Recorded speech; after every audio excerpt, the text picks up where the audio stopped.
She only stopped to admire a beautiful house she knew she could never afford. Her life was too hard for dreams like that. But she had no idea the millionaire watching her every evening was about to do something that would leave the whole world speechless.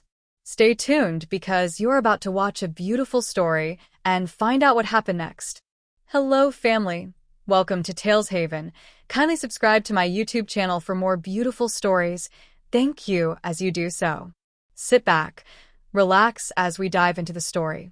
Maya Johnson walked slowly down Maple Street, her tired legs carrying her after another long shift at the small restaurant where she worked.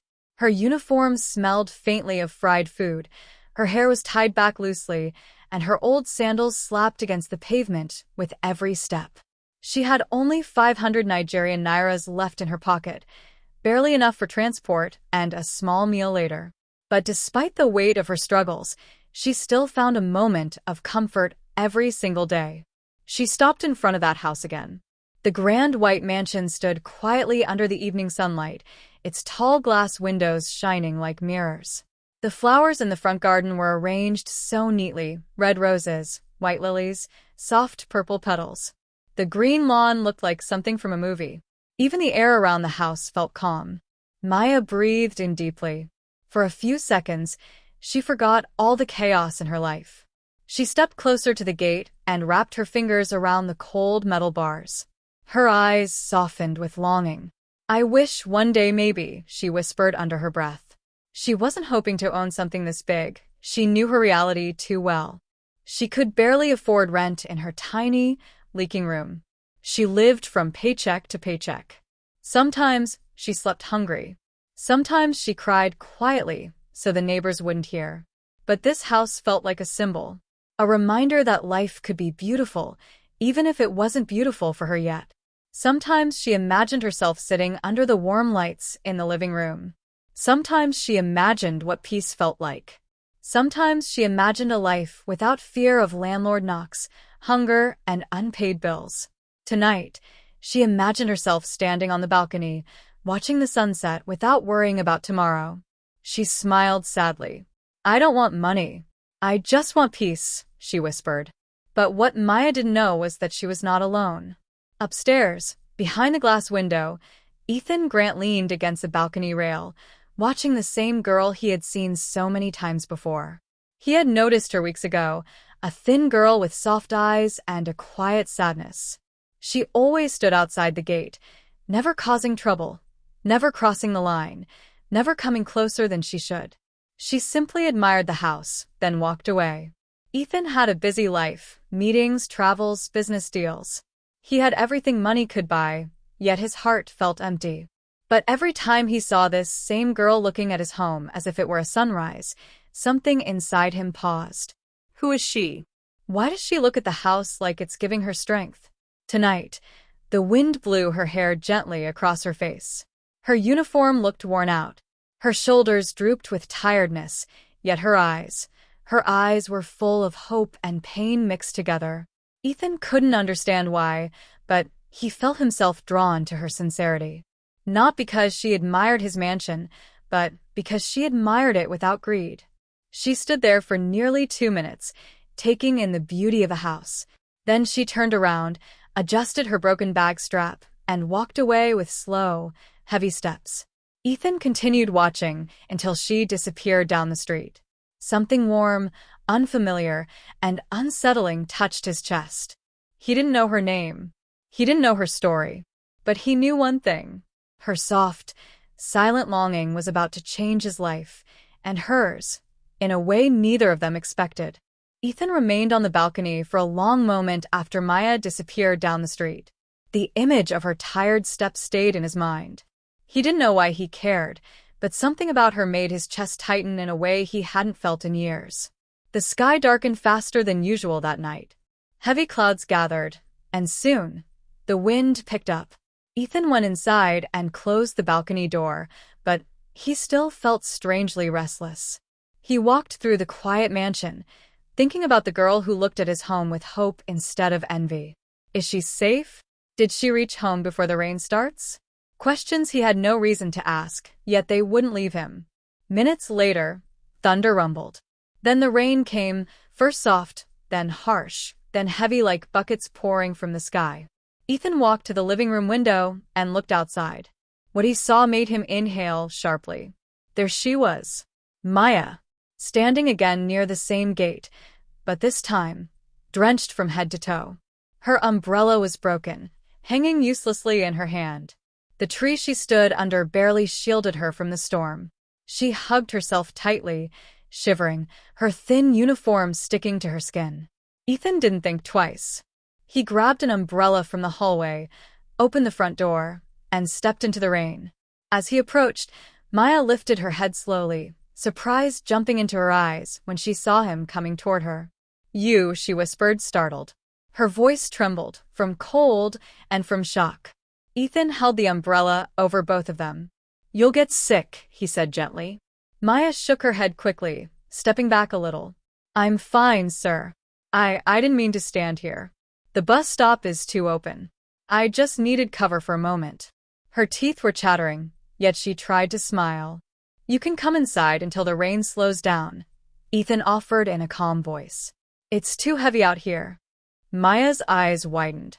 She looked behind him at the huge house, then back at her wet clothes. "I can't go inside there," she whispered. "I'll make the place dirty. I'm just a stranger, and I don't belong in a house like this." Ethan's heart tightened. "You're not dirty," he said softly. "You're cold. And you're human. That's enough." Those words broke something inside her. The invisible wall she always used to protect her dignity. Slowly, she nodded. Ethan held the umbrella steady as he led her through the gate and up the steps. The rain hammered loudly on the umbrella, but under it, Maya felt something she hadn't felt in a long time. Safety. When they reached the front door, Ethan guided her inside. Warm air wrapped around her immediately, making her shiver even more. The mansion looked even bigger from the inside. Soft lights, clean floors, a scent of fresh vanilla and warm wood. Maya held her hands close to her chest, afraid to touch anything. Ethan noticed her discomfort and offered a towel. "You don't have to be scared," he said. "Just sit for a moment." She sat slowly on the edge of a couch, so carefully, as if it might break because of her weight. Her legs were still shaking. Raindrops dripped from her hair to the floor. Ethan disappeared for a second and returned with a warm cup of tea. "Here," he said gently. When she wrapped her hands around the cup, a small sigh escaped her lips. The warmth felt like a hug. "I'm sorry," she said in a small voice. "I didn't mean to bother anyone." "You're not bothering me," Ethan replied, taking a seat across from her. "I've seen you here, watching the house. Why do you stop in front of it so often?" Maya froze. Her heart began to beat faster. She lowered her eyes. "I didn't want to be noticed. I like the peace of this place. When I look at it, it gives me a small moment of hope." Ethan leaned forward a little, listening carefully. "I don't have nice things," she continued quietly. "I never grew up with comfort. My room floods when it rains. I work 2 jobs to survive. Sometimes I'm scared of tomorrow, so standing here gives me a few seconds to breathe." She swallowed hard, trying not to cry. "I'm not admiring the house because of money. It just reminds me that life can still get better." Ethan felt his chest tighten again, deeper this time. Her voice was soft but honest. Her words were simple but powerful. He looked at her, really looked at her. The girl with the tired uniform. The girl with the quiet strength. The girl who admired beauty not for greed, but for hope. He had met rich people all his life. None of them had eyes like hers. Maya wiped a tear quickly. "I shouldn't be saying all this. I'm sorry. You don't have to apologize," Ethan said gently. "I'm glad you told me." For the first time that evening, Maya lifted her head and truly looked at him. And in that moment, the millionaire and the poor girl exchanged something they didn't yet understand. A connection that neither money nor poverty could explain. What Maya didn't know, what she couldn't even imagine, was that this simple, rain-soaked moment inside a stranger's mansion was the beginning of a change that would turn her entire life around. The rain eventually softened, tapping more gently against the windows. Inside the warm living room, Maya felt both calmer and nervous at the same time. Her clothes were still damp, but her hands had stopped shaking. The tea in her hands was almost finished, yet she held the cup like it was a shield. Ethan sat opposite her, quietly watching. He was used to people talking to him with fake smiles, fake respect, and fake interest. But this girl, she spoke like someone who had nothing to hide and nothing to prove. Only a life she was trying to survive. For a while, neither of them said anything. Then Ethan cleared his throat softly. "What's your name?" he asked. She blinked. "Oh, I didn't even introduce myself. I'm so sorry." She straightened a little. "My name is Maya. Maya Johnson." "Maya," he repeated, as if testing the sound. "It suits you." She gave a small, shy smile.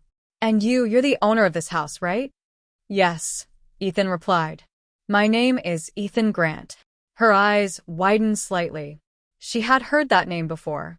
People mentioned him at the restaurant sometimes. The young businessman who owned several companies, the man who donated to charities, the man who lived in the beautiful white mansion on Maple Street. But sitting here in front of him, he didn't feel like a rich man from stories. He felt human. Calm. Gentle. Curious. Maya lowered her eyes again. "Thank you for letting me in, Mr. Ethan." "Just Ethan is fine," he said simply. Silence passed again, but this time it felt less heavy. He leaned his elbows on his knees and spoke gently. "You said you work 2 jobs. Where do you work?" She hesitated, then answered honestly. "In the mornings, I clean offices. In the afternoons and evenings, I work at a small restaurant. I do whatever I can." "And you live alone?" he asked. Maya nodded slowly. Yes. "My parents died when I was still a teenager." I've been on my own since then. "No siblings. No close relatives who want responsibility." She tried to smile, but it faded quickly. "It hasn't been easy, but God kept me alive. So I keep going." Her words were simple, but each one carried weight.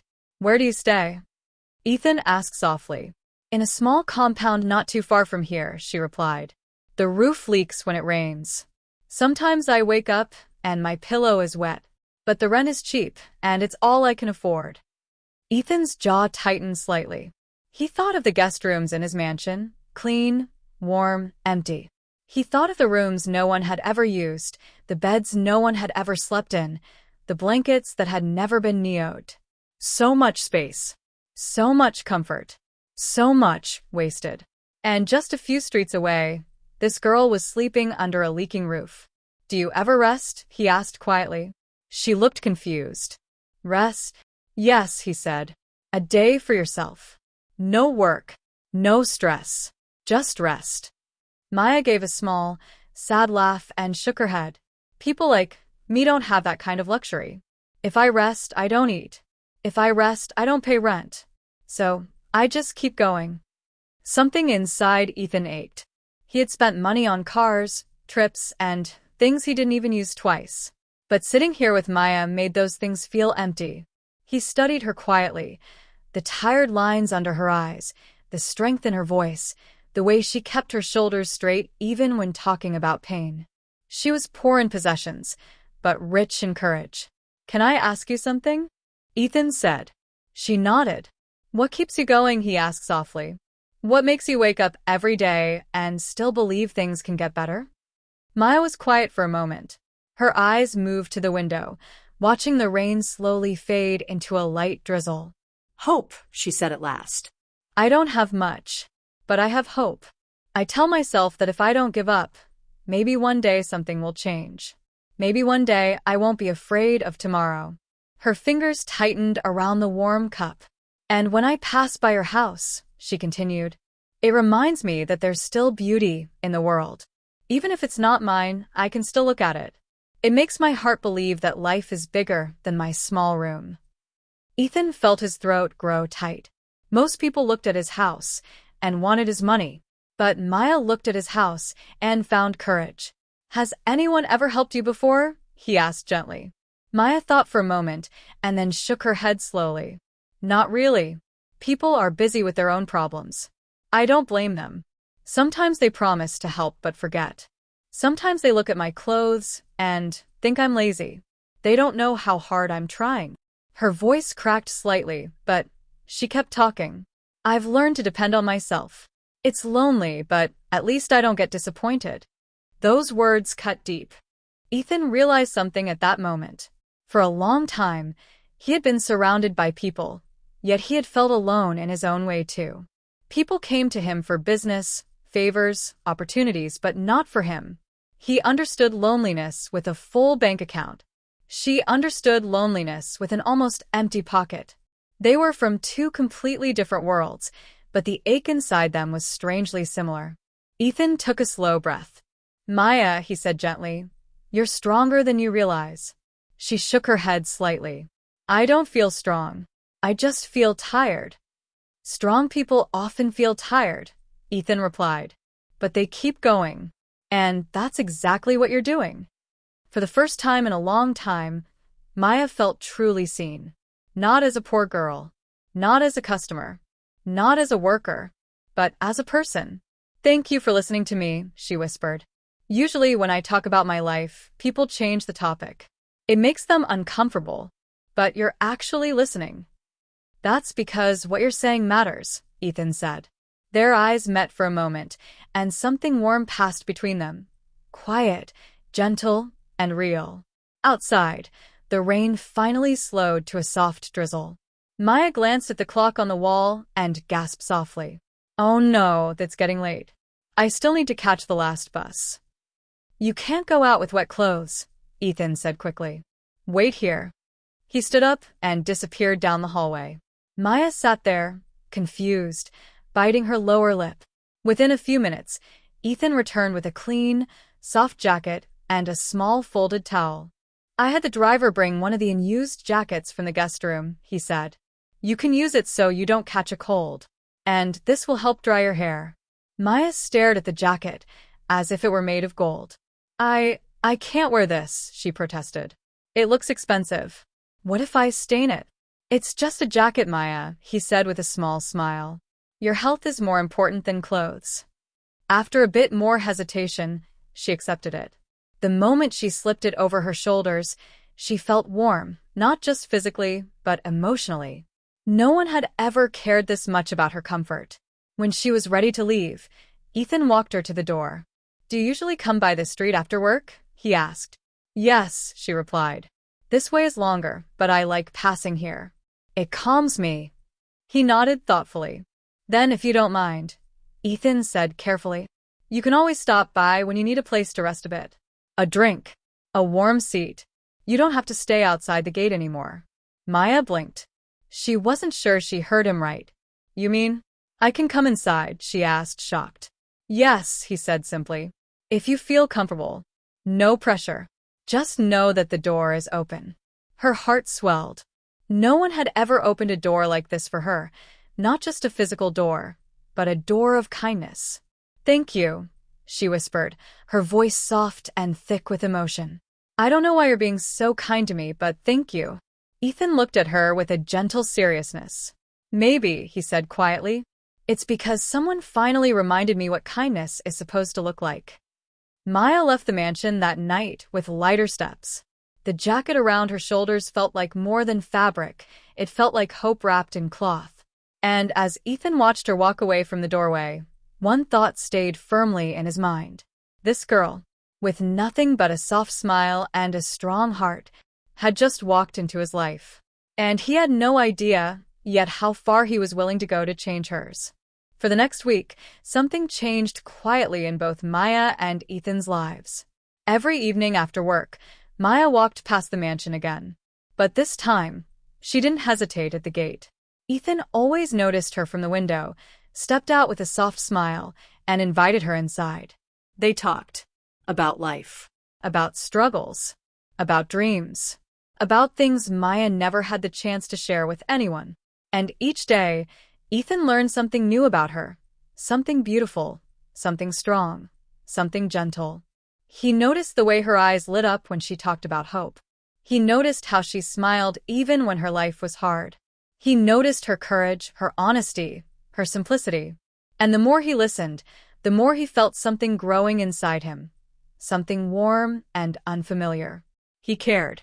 Not as a stranger, not as a rich man helping the poor, but as someone whose heart was slowly learning how to feel again.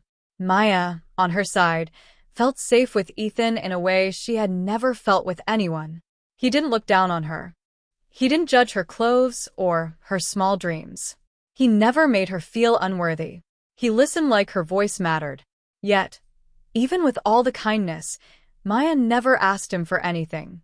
Not money, not food, not favors. All she ever accepted was time and warmth. But Ethan was planning something she could never imagine. One quiet Saturday morning, Ethan sent Maya a message. "Can you come by the house today? I want to show you something." The message made her heart race. She wasn't sure why, excitement or fear, but she went. When she arrived, Ethan wasn't waiting at the door. Instead, a driver politely opened the gate and led her to the car.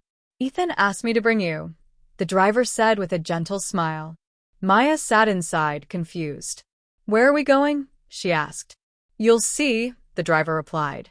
The car moved slowly through the neighborhood, past the mansion, past the main road, past the small shops, until it stopped in front of a quiet street lined with neat houses. The driver opened the door. "We're here." Maya stepped out, her eyes widening. It was a small but beautiful two-bedroom house. Cream walls, brown roof, small garden, curtains fluttering softly through the window. It didn't look expensive or intimidating. It looked warm. It looked peaceful. It looked perfect. Ethan stepped out from behind the open gate, smiling softly. "Maya," he said, "I'm glad you came." Her voice shook. What is this place?" "Come," he said gently. "Let me show you inside." The living room was small but beautiful. Soft sofa, warm lights, cream-colored curtains, a clean kitchen, a cozy bedroom. Maya touched the wall gently, as if afraid it might disappear. "It's beautiful," she whispered. "But why am I here?" Ethan took a deep breath, the kind a man takes when he is about to change someone's life forever. "I bought this house," he said quietly. Maya gasped, stepping back in shock. You bought it?" Her hands went to her mouth. "Oh no, Ethan, why would you? I can't. This is too much." "It's not too much," he said softly. "It's what you deserve."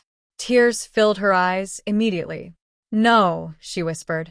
"People like me don't get things like this. I'm not anyone important. I'm just—" "Maya," he interrupted gently. He stepped closer, his voice calm and sincere. "You are important, not because of money, not because of status, but because of your heart." She shook her head, crying softly. "I can't take this." "You can," he said. "And you will. Because this isn't charity." Maya looked up slowly. "It's not," she whispered. Ethan smiled softly. No. "This is gratitude. This is respect. This is kindness returning back to a heart that has given so much, even when it had nothing." Then he took her hand, softly, carefully, as if her hand was something fragile and precious. "I've been surrounded by wealth all my life," he said. "But I never met anyone who reminded me of real beauty until you." Maya covered her face, overwhelmed. But Ethan continued, his voice gentle yet firm. "You told me your dream was small, just a place where rain wouldn't drip on your pillow. A place where you could sleep without fear. A place that felt safe. This house is your new beginning." She sobbed quietly, unable to stop the tears. "Ethan, I don't know how to thank you." "You don't have to," he said. "Just allow me to be part of your life. That's enough." Slowly, she lowered her hands from her face and looked at him. And for the first time, she saw something clear in his eyes. Affection. Sincerity. Care. Maybe even a love. She took a shaky breath and whispered, "Thank you. Thank you for seeing me." Ethan gently wiped her tears with his thumb. "And thank you," he murmured, "for teaching me what a real heart looks like." Later that evening, Maya walked into her new bedroom, her own room, and sat on the clean bed. No leaking ceiling. No fear of the landlord. No cold nights. Just peace. She held her chest, overwhelmed with gratitude, joy, and disbelief. Ethan stood by the doorway, watching her with a soft smile. "Do you like it?" he asked. Maya looked around, her eyes glowing. "I love it," she whispered. "It feels like a dream." Ethan stepped inside and sat beside her. "Then let's make it a dream that lasts," he said gently. She looked at him, really looked at him, and her heart softened in a way it never had before. And for the first time in her entire life, she felt chosen. She felt valued. She felt seen. In that peaceful little house, a new chapter of her life began, one filled with hope, love, and a future she never imagined she could have. Because sometimes, life gives the biggest blessings when you least expect it. And the poor girl who once admired a house from the outside now had a beautiful home and a beautiful love on the inside. That brings us to the end of this video. I hope you find this story worth watching. If you do, kindly subscribe to my YouTube channel for more beautiful stories, like, comment, and share this video to your friends and loved ones. Your support and engagement encourage me to post more videos. Thanks for watching.